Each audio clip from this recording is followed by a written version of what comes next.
In 1628, a boy of 9 years was brought before the court in Würzburg, Germany.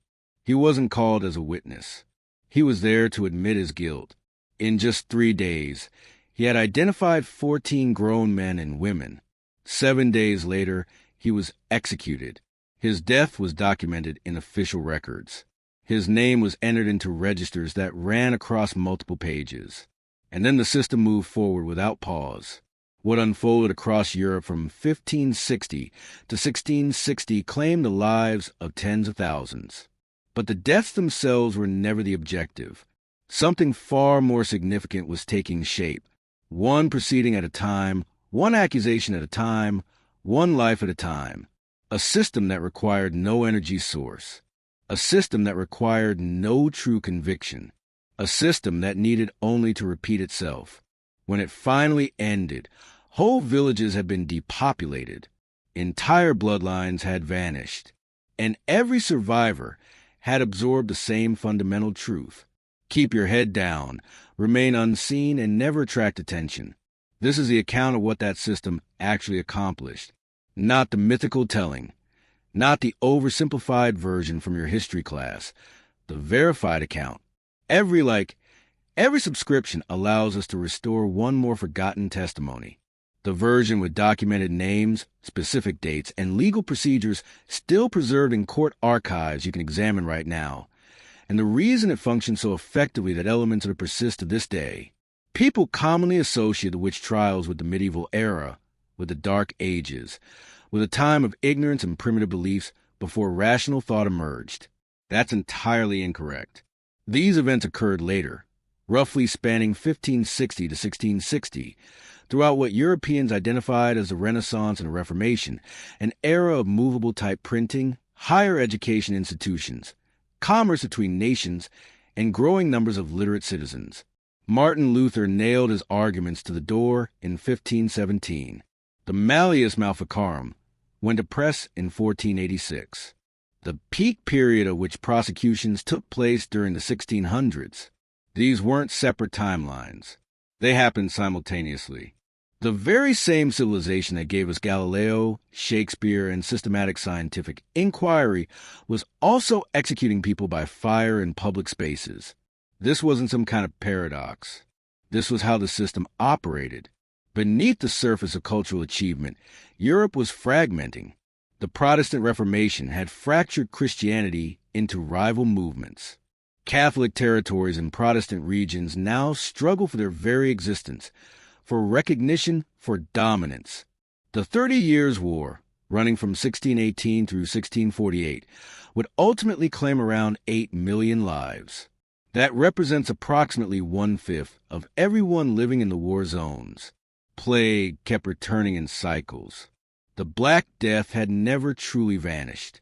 Smaller outbreaks moved through communities every several years.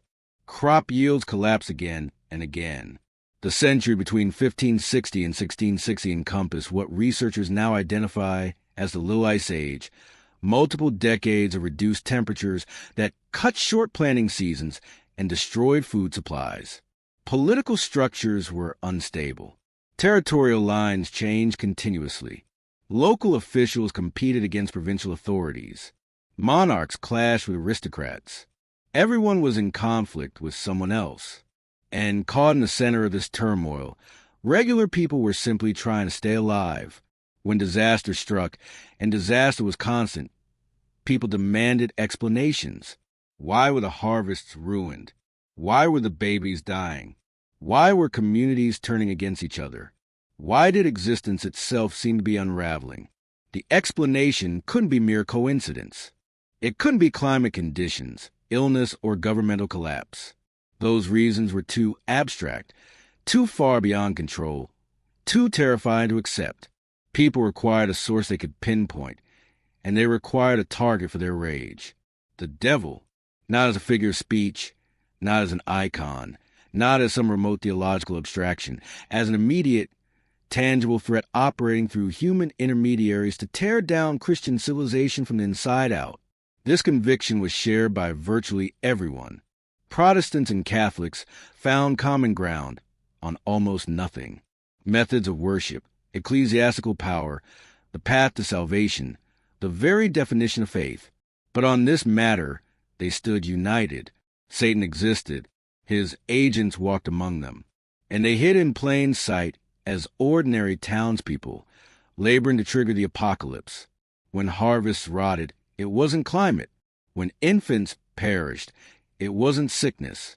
When social bonds shattered, it wasn't power struggles. Someone had caused it to occur, and that individual lived just down the road. Some people drew suspicion far more readily than others. The profile remained strikingly similar from one territory to another. Widows without relatives to depend on. Women left alone after losing their husbands had no male defender and almost no financial stability. They were exposed and conspicuous. Those who practiced medicine using plants and rituals. Traditional healing had been around for generations, but suddenly these methods were understood as diabolical. Birth attendants who were present when deliveries ended in tragedy. Death rates for mothers and newborns were staggering. When catastrophe happened, whoever was in the room became the cause. Those who had quarreled with people in their community. A conflict about land boundaries, animals, or money owed could persist for years. When bad luck followed, the old argument was recalled. Those who skipped religious services. During an age of holy wars, missing church meant something dangerous. People who were simply unpopular. Sometimes there wasn't any obvious cause, just years of built-up bitterness, jealousy, or unease. Once an individual was identified, they became the reason for every misfortune that had occurred. The ruined harvest 3 years back. She must have put a curse on the soil. The farm animals that perished last winter. He struck a bargain. The baby born dead. She was present at the delivery. Terror didn't need proof. It needed a name. During that period, 2 German inquisitors, Heinrich Kramer and Jacob Sprenger, released a text, Malleus Maleficarum, the Hammer of Witches. It wasn't the initial work on sorcery. Writings about supernatural powers, demons, and malevolent forces had been around for ages, but this publication stood apart. It was methodical, structured, instructional. It laid out how witchcraft functioned, how those practicing it operated, how they were enlisted by Satan, how to recognize them, how to interrogate them, and crucially, how to rationalize what followed. The text was reproduced throughout Europe, rendered into different languages, sent to legal tribunals, religious institutions, and governing bodies.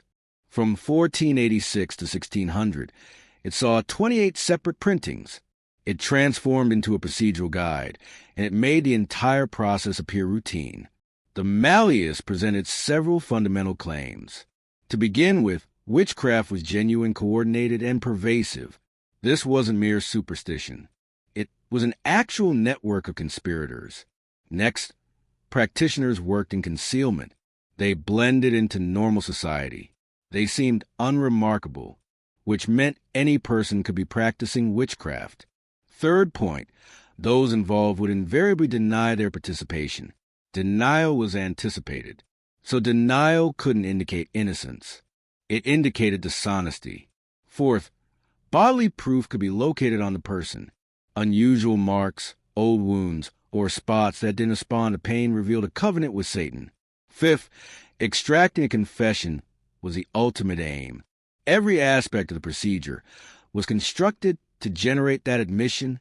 This reasoning formed a self-contained trap. An allegation set investigation in motion.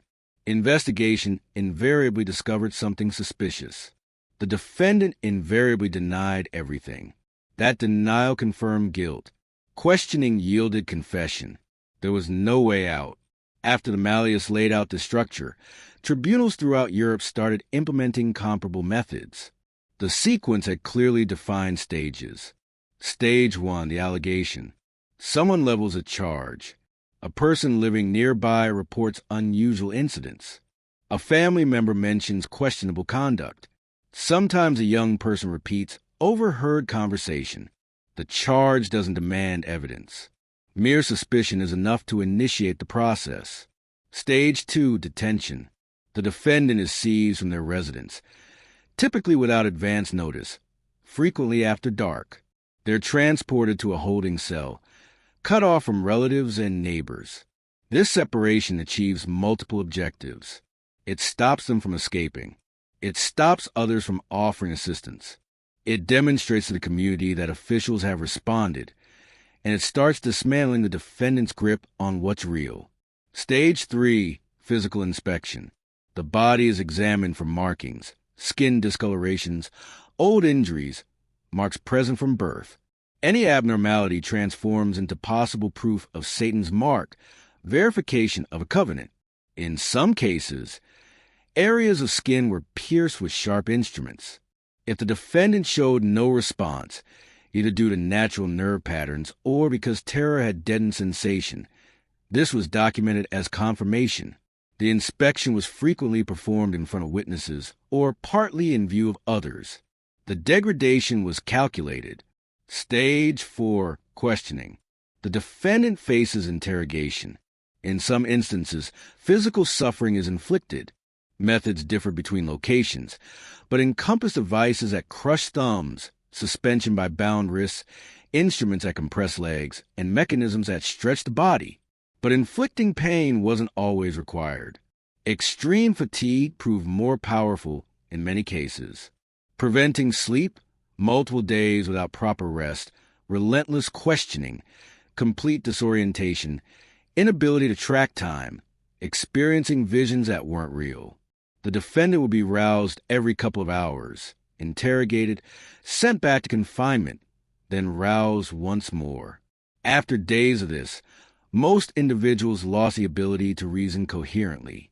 But here's what matters most. The interrogators didn't sit back waiting for the defendant to create an account. They provided it. You traveled through the sky during nighttime. You were present at a meeting deep in the woods. You encountered the devil at that location. He took the form of a gentleman, wearing dark clothing. You entered into an agreement with him. You rejected God. These weren't inquiries. They were declarations.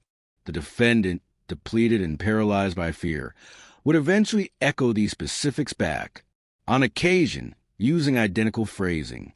This was documented as voluntary admission. An admission didn't conclude the matter.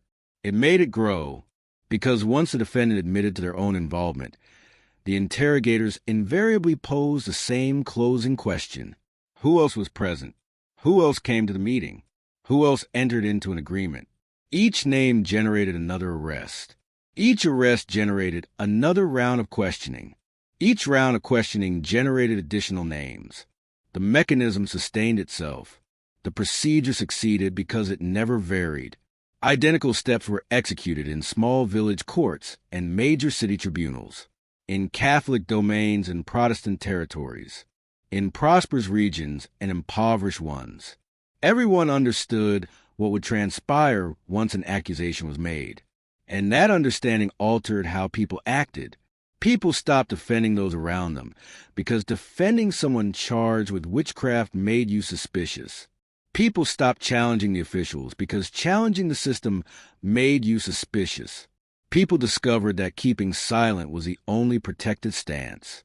The Prince Bishop of Würzburg, Philip Adolf von Ehrenberg, directed one of the most ferocious witch persecutions in European records. In merely 5 years, no fewer than 900 individuals were put to death in his domain. Those charged came from all walks of life. Children barely 7 years of age, young scholars, members of the clergy, municipal officials, the deputy chancellor of the university, blood relations of the magistrates conducting the proceedings. A record from 1629 documents 29 executions performed in one group. Within those entries, a girl aged 9 or 10, a boy of 12, the most beautiful girl in Würzburg, a student fluent in numerous tongues, a homeless boy of 12. Another register from that same time period contains Goebbels' child, the loveliest girl in the community, a 10-year-old boy attending school, 2 unfamiliar boys. You provided no shield.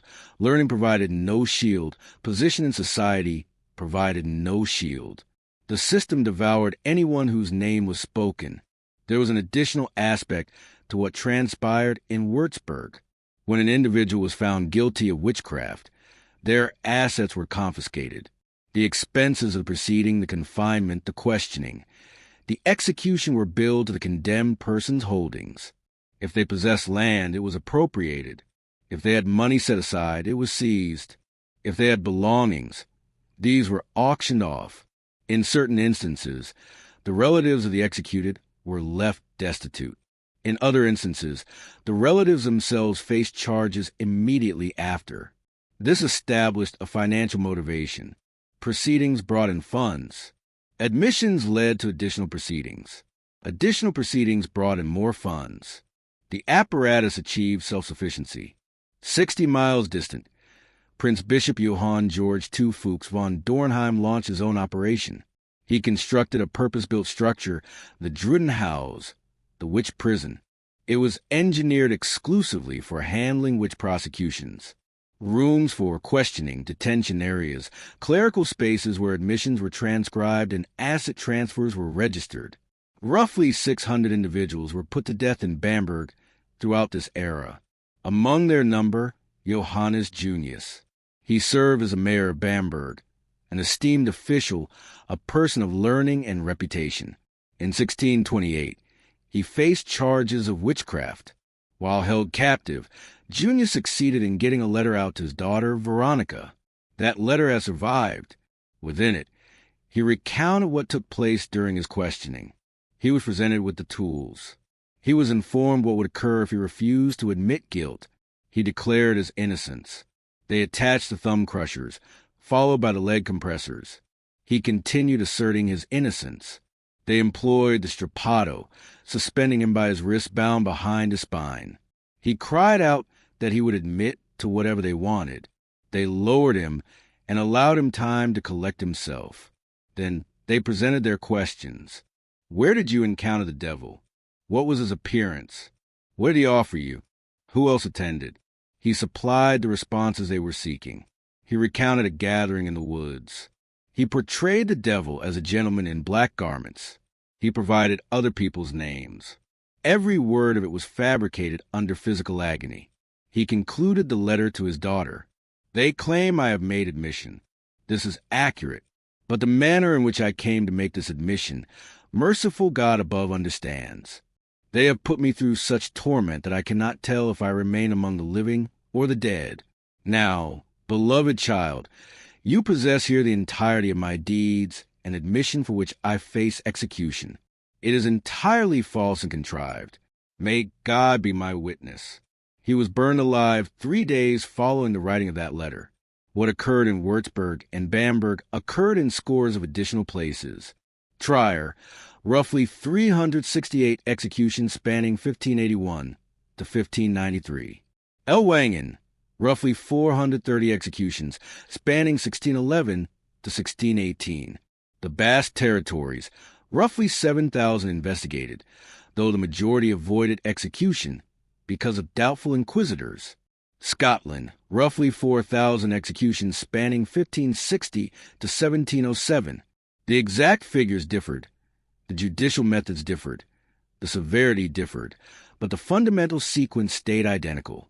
Allegation, separation, questioning, admission, execution, fresh allegations. The executions were open spectacles. They occurred in central plazas or appointed killing grounds. They drew audiences, on occasion numbering in the hundreds. The condemned were frequently conveyed in wagons through the streets prior to arriving at the execution location. The technique differed between territories. Death by fire was typical in German lands. Death by rope was more typical in England and Scotland. Certain territories employed both methods. Hanging initially, followed by burning the remains. The executions could extend for hours. They were intended to be observed. Those watching weren't present to grieve. They were present to observe. They were present to absorb the lesson. That being accused carried more danger than being guilty. That speaking up for someone made you suspect. That the system held more power than being innocent. That posing questions carried risk. That staying alive demanded silence. The executions instructed everyone who witnessed them in proper conduct, and that instruction was strengthened each time the sequence repeated itself. The witch persecutions didn't persist because everyone accepted the reality of witchcraft. They persisted because the apparatus had grown self-validating. Every execution demonstrated that practitioners of witchcraft were real. Every admission demonstrated that the questioning techniques functioned. Every fresh allegation demonstrated that the danger remained active. The mechanism generated its own proof. Tribunals could reference admissions as verification. Authorities could reference executions as outcomes. Communities could reference the following accusation as rationalization. Challenging the apparatus meant acknowledging that earlier executions might have been unjust, and that acknowledgement never materialized. Admission of guilt served as the foundation of the whole operation. Without that admission, the apparatus became susceptible to skepticism. But with that admission, everything gained legitimacy. The defendant had acknowledged their wrongdoing using their own language, frequently before observers. The reality that the admission was extracted through physical suffering, complete exhaustion, and provided storylines didn't register in the official documentation. What registered was its existence. The operation expanded through written records. Tribunal documentation from one case was cited in subsequent cases. Instructional texts like the Malleus were reproduced and circulated. Academic legal experts composed scholarly works on managing witchcraft cases. Authorities who had overseen proceedings in one territory relocated to another and transported their techniques with them. The apparatus achieved uniformity, not through centralized coordination, but through repetition and copying. Among the most troubling developments was the reliance on children's testimony. Children were viewed as especially susceptible to demonic corruption, yet they were also viewed as less inclined toward dishonesty, at least at first. In certain instances, children's allegations set off widespread proceedings. In Sweden in 1668, a wave of allegations from children resulted in roughly 300 individuals facing charges in the settlement of Mora. Approximately 85 faced execution.